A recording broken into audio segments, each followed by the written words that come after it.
The text message starting in 2019 between the parties highlights the truth of the matters and gives nonverbal subject child Sadia Thurston a voice. Since 2015, maternal aunt Jasmine Watson, age 24, has been plaintiff's primary babysitter multiple days a week, including overnight child care.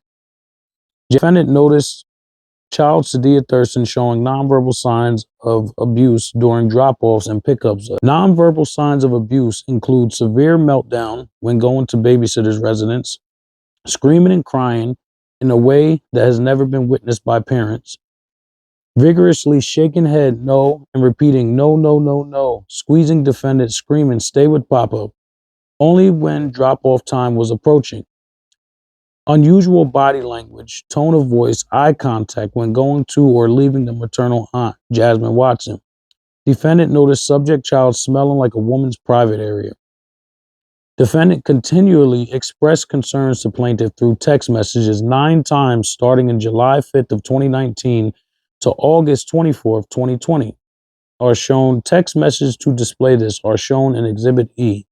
All messages from 2019 to present are printed out and will be present during proceedings, and if additional content is needed of the mentioned text will be available upon request.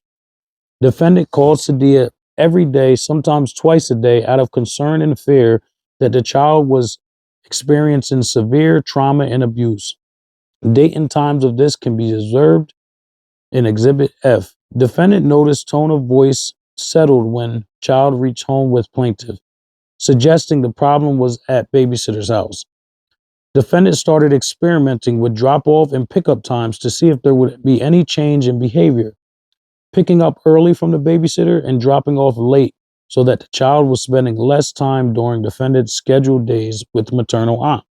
Defendant noticed less severe meltdowns, which further suggests the problem was alone time with maternal aunt. Defendant assumed the abuse may have been emotional, such as scolding the child or possibly physical abuse. Defendant assumed child was safe from sexual abuse because there are no boys present. Defendant noticed less meltdowns, but something was not right with the child's character. Defendant assumed the abuse may have been emotional, such as scolding the child or possibly physical abuse. Defendant assumed child was safe from sexual abuse because there was no boys present.